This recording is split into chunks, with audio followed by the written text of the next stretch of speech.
Bonjour. Elias aurait dû avoir 15 ans le 14 février 2025. Elias n'aura jamais 15 ans. Voilà les premiers mots, des mots glaçants de ce communiqué qui est... Elias, 14 ans, est assassiné le vendredi 24 janvier 2025 à Paris dans le 14e arrondissement après s'être fait extorquer son téléphone vers 19h30 alors qu'il rentrait de son entraînement de sport. Les médias français ont menti sur les circonstances tragiques de cet événement en atténuant sa brutalité et son déroulement.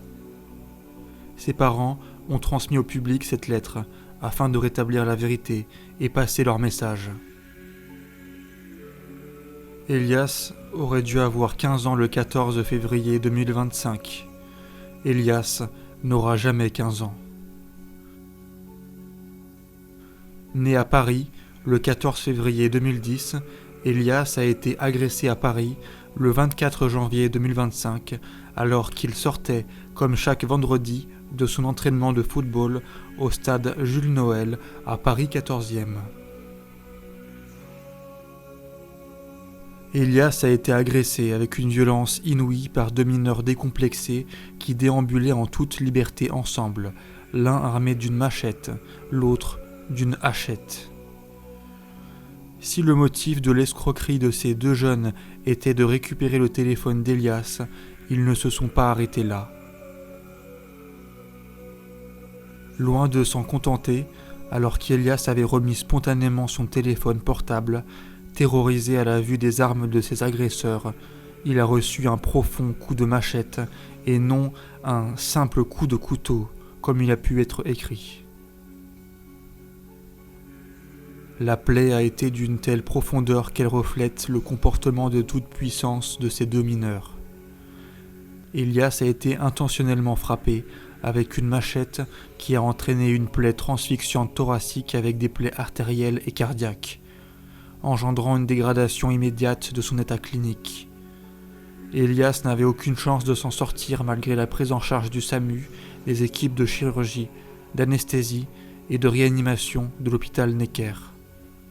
Elias est mort à Paris le 25 janvier 2025.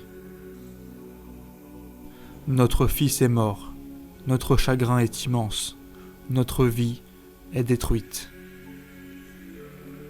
Nous souhaitons que notre intimité soit préservée, celle de notre famille, celle des amis d'Elias et de ses coéquipiers. Il y a les questions auxquelles l'enquête, l'instruction, le procès répondront. Nous respectons le travail d'ores et déjà accompli et à venir. Nos avocats nous accompagnent et font le nécessaire. La quête de vérité nous anime, comme tous, face à cette montée en puissance des violences commises par des mineurs sur des mineurs. De nombreuses questions jaillissent, alors même que certaines réponses nous semblent inaudibles. Comment deux adolescents armés, interdits de contact entre eux par la justice, connus défavorablement des services de police et judiciaires pour des faits similaires, ont-ils pu, en toute impunité, poursuivre leurs exactions ? Comment justifier l'appréciation clémente de la justice qui les a laissés placer sous un contrôle judiciaire inapplicable et inappliqué ? Comment justifier une justice éducative face à des jeunes de plus de 16 ans qui refusent de respecter leurs obligations découlant de leur placement sous contrôle judiciaire et qui se vantent de commettre des infractions pénales de manière réitérée et habituelle ? Comment un procès prévu en novembre 2024 peut-il être reporté en juin 2025 en ayant connaissance du caractère dangereux de ces individus et de la réitération d'infractions de type vol, escroquerie, avec violence, port d'armes, laissés en liberté ?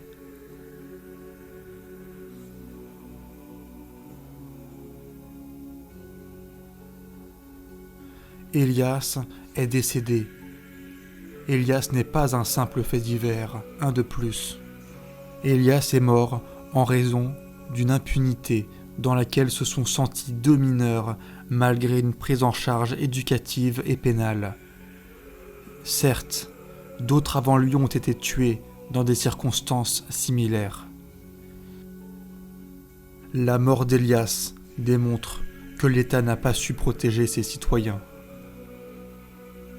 Face à un tel déchaînement de violence ayant entraîné intentionnellement la mort, la justice devra se montrer ferme et garante de la sécurité à laquelle nous devons tous prétendre.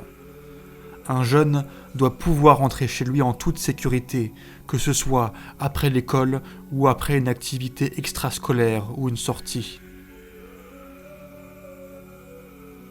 Ne laissons pas des mineurs réitérer librement leurs actions et mettre en danger notre société, nos valeurs. Il est temps que les pouvoirs publics, de concert avec tous les protagonistes en charge de la protection de l'enfant, prennent les mesures nécessaires et adéquates, garantissant également la protection de tous avant qu'ils puissent être dénommés victimes.